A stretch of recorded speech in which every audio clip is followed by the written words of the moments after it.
Hello friend, Radhe Radhe. तो आपको बता दें कि अनिरुद्धाचार्य जी की महाराज के पास बहुत सारे पंडाल में लोग जाते हैं, अपना प्रश्न उत्तरी करते हैं।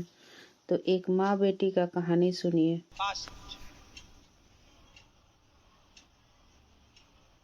राधे राधे गुरुजी, आपके पूरे परिवार को गुरुजी।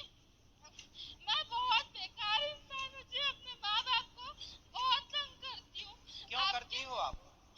पता नहीं महाराज, मेरे मन में माँ बाप के लिए जरा भी धारणा नहीं है। गुरुजी, ये बोलती है कि भगवान आ जाएगा तो भी मैं नहीं मानूंगी। गुरुजी, इतना माँ बाप को हम लोग को मारती है गुरुजी। आपको मारती है? हाँ गुरुजी, मैंने क्यों? 10 बार मार चुकी है गुरुजी, और मैं सब काम भूल गई गुरुजी। आपका 2 साल से कथा सुन रही हूँ। आप बात कराओ। मेरी 2 बेटी है गुरुजी, लेकिन मेरे दोनों बेटे मुझे मारते हैं गुरुजी। मैं जब से आपके भागवत सुन रही हूँ ना गुरुजी। कितने साल की हो गई है? 18 साल की गुरुजी। अच्छा, बात कराओ। चलो, बाप को भी मारती गुरुजी। अरे बात तो कराओ। गुरुजी, मैं पता नहीं टेंशन में इतना आ जाती हूँ कि माँ क्या बाप पढ़ती हो आप? क्या नाम है आपका? मेरा नाम निधि साहू है सर। मैं निधि? यस। ये बताओ कौन सी कक्षा में हो? मैं बीए सेकंड ईयर में। तो स्कूल अच्छा, सेकेंड ईयर में। यस। तो आप इतनी पढ़ी लिखी हो, समझदार हो, अपने से बड़ों पर हाथ उठाना चाहिए। मैंने 10वीं तक हाथ नहीं उठाया महाराज, लेकिन मेरी मामा की लड़की थी, मैं उसके बारे में बड़ा मुझे नहीं बोलने दो उसको। मैया एक लड़की थी, यानी कि मैंने उसे देख के सीखा था। जब ये यानी कि अपने माँ बाप को इतना ऐसे कर रही है, इसके माँ बाप इतना कुछ नहीं बोल रहे, तो शायद मेरे माँ बाप भी नहीं बोलेंगे। ऐसा कहीं मैंने पता नहीं, मेरे मन में ऐसा अजीब से धारणा टाइप का आया और एकदम। अब सुनो, ये सारी जो गलत धारणाएं आपने मन में बना रखी हैं, इन सारी गलत धारणाओं को समाप्त करके और आप अपनी माँ की सेवा करो। आप अपनी माँ का सम्मान। मैया काहे तुम बैठ जाओ। इसलिए मारती हूँ। मारती नहीं हूँ, यानी कि गुस्सा आता है और कुछ नहीं। यानी मेरे को बोलने ही नहीं देती पूरी बात। बैठ, आप मैया बैठ जाओ। पूरी बात बोलने ही नहीं देती, कहीं भी नहीं बोलने देती। तो आप कमरे में अंदर से कुंडी लगा लिया करो, बोलती रहा करो। मैं बहुत यानी मैं टेंशन, यानी कि मुझे एक बीमारी भी है। कौन सी बीमारी? मुझे बहुत गंदी बीमारी है जिसको मैं यानी कि बोल नहीं सकती। तो आप ऐसा करो कि बेटा बीमारी है तो उसका इलाज कराओ, पहला। यानी कि उसका इलाज चल रहा है। दूसरा, आप अपने से बड़ों का सम्मान करो। हाँ। कल को आपकी शादी होगी तो अपने पति को भी मारोगी क्या? हाँ?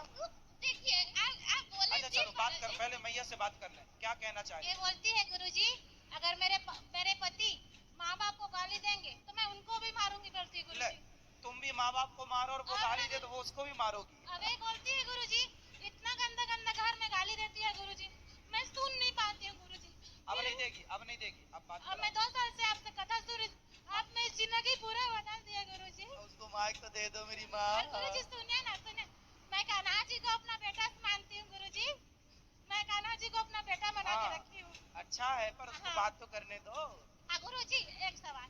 जैसे मेरे सास ससुर नहीं है, तो मैं उनके लिए दान कर सकती हूँ? हाँ, कर सकते हैं। ठीक है गुरुजी, राधे राधे। राधे राधे। ये बेटी को बात कर, पाठक। और ये देखिए, पिटेगा तू भी मेरा से। हाँ, माँ बाप को मार रही, तेरे को छोड़ेगी? पता नहीं आप बिल्कुल माँ बाप को सॉरी बोलो तुरंत।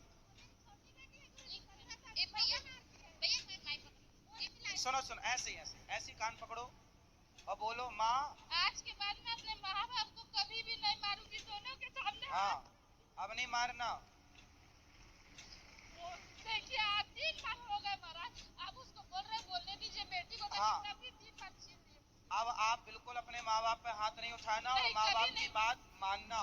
और सुनो, मन लगा के पढ़ाई करना, खूब सारा पैसा कमाना और समाज की सेवा करना। और शादी हो जाए तो बेचारे पति को ना मारना। हाँ महाराज, मुझे 2 क्वेश्चन पूछना था। भैया फिर तुम माइक पकड़ रही हो, पिटोगी ऐसे में। हाँ, बैठ जाओ आप। 2 प्रश्न पूछना था। जैसे मेरी दादी खत्म हो गई है, और मैं सबसे बड़ी बेटी हूँ, और मेरा भाई अभी नर्सरी क्लास में है, तो मैंने सोचा अपनी दादी के नाम, जब मैं अपने पैरों में खड़ा हो जाऊँ तो मैं आपके यहाँ भागवत कराना चाहती हूँ। बिल्कुल, भगवान करे आप खूब संपन्न बने बेटा, खूब पैसा कमाए, पर अपने माँ बाप को मारना मत, आज के बाद ये गलत काम बिल्कुल नहीं करना।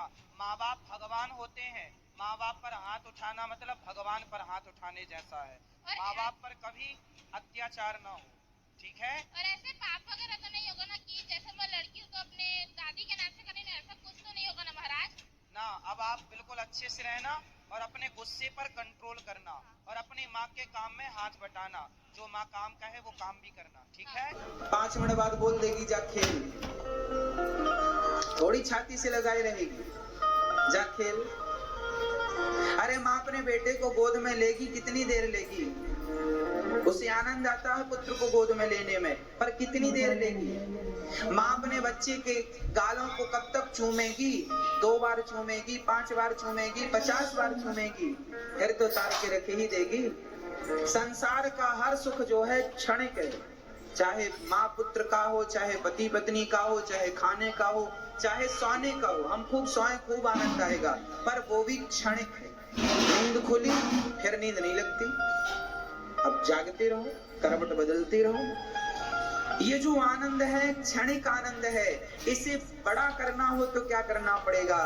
बोले आप भगवान की शरण में जाएंगे तो ये जो छोटे छोटे टुकड़ों में आनंद हमें मिल रहे हैं। अच्छा, एक किसान है, उस किसान की 1 बीघा जमीन यहाँ है और 1 बीघा जमीन 4 किलोमीटर दूर है, फिर आधा बीघा 2 किलोमीटर दूर है, फिर 2 बीघा आधा किलोमीटर दूर है। उसकी 50 बीघा जमीन है, पर वो टुकड़े टुकड़े में है। तो बताओ उसका कोई अर्थ निकल रहा है? कोई आनंद है उसका? और वो 50 बीघा एक साथ होती तो मजे थे, हाँ या ना?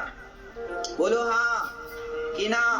अरे टुकड़े टुकड़े में जो आनंद, हम जो घर गृहस्थी में आनंद भोगते हैं सांसारिक, ये टुकड़ों वाला है। और भगवान की भक्ति करने में एक जाई आनंद है, वो भगवान आनंद स्वरूप है। फ्रेंड, आप लोगों को तो वीडियो कैसा लगा जरूर बताइएगा और लाइक कमेंट सब्सक्राइब जरूर कीजिएगा।